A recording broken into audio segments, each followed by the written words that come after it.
გუშინ ბათუმის რიგით მეცხრე საერთაშორისო ჯაზ ფესტივალი დასრულდა მეოთხე დღეს სცენაზე. ფესტივალის მთავარი ჰედლაინერი რეპერი Snoop Dogg წარსდგა. Snoop-ის რეჩიტატივსა და ჰიპ-ჰოპზე აყოლა მსმენელს 1 საათის მანძილზე ნამდვილად არ გაჭირვებია.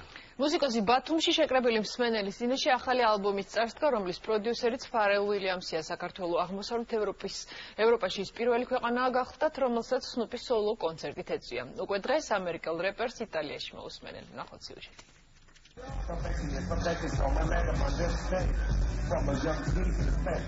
ჯაზ ფესტივალის მთავარი ჰედლაინერი რეპერი Snoop Dogg ქართველი მსმენელის წინაშე წარსდგა. მუსიკოსი ახალი ალბომის პოპულარიზაციას ეწევა.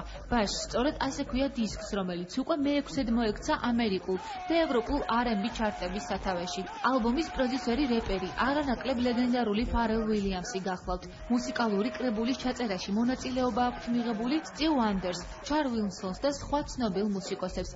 ახალი კომპოზიციები ბათუმში თავმოყრილმა აუდიტორიამ შეაფასა. სპეციალურად მათთვის 90-იანი წლების ერთ-ერთმა თვალსაჩინო მუსიკოსმა რამდენიმე ძველი ჰიტიც შეასრულა.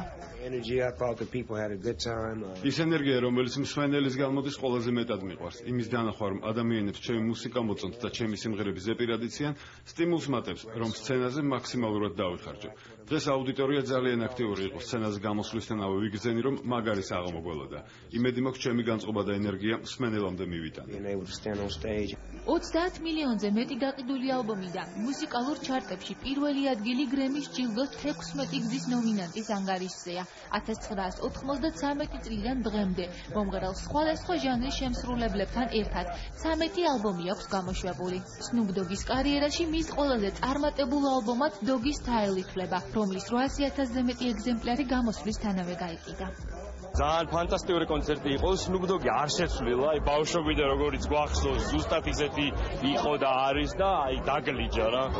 იყო ძალიან მაგარი. ჩემთვის იყო ძალიან ემოციური, იმიტომ რომ ეს არის ჩემი ბავშვობა რა, Snoop-ი რა. ის პერიოდი არის ზუსტად რაც მე გავიზარდე. ძალიან მნიშვნელოვანი დღე იყო საერთოდ, დღევანდელი დღე, მთლიანად ეს ფესტივალი. ძალიან მნიშვნელოვანია, რომ ესეთი დონის მომღერლები ჩამოვიდნენ საქართველოში და გამართა კონცერტი. Snoop-ის რეჩიტატივებსა და ჰიპ-ჰოპზე აყოლა აუდიტორიას 1 საათის მანძილზე ნამდვილად არ გასჭირვებია. ეს ის იშვიათი შემთხვევა იყო, როცა მუსიკოსიცა და მსმენელიც ერთ მუსიკალურ ტერიტორიაზე თანაარსებობდა. თუმცა Tupac-ის, Notorious B.I.G.-სა და Bob Marley-ის თემებზე გარეკვამ ქართველ მელომანებში ყველაზე დიდი ემოცია გამოიწვია. იქიდან გამომდინარე, როგორი რეაქციები იყო, ალბათ ძნელი მისახვედი არ უნდა იყოს, თუ რა პოპულარული ყოფილა Snoop Dogg-ი საქართველოში. მე გაოცებულის კიდავში აღფრთოვანებული ვარ დღევანდელი საღამოთი. ეს იყო ალბათ კულმინაცია, ღირსეული კულმინაცია ამ გრანდიოზული ფესტივალის.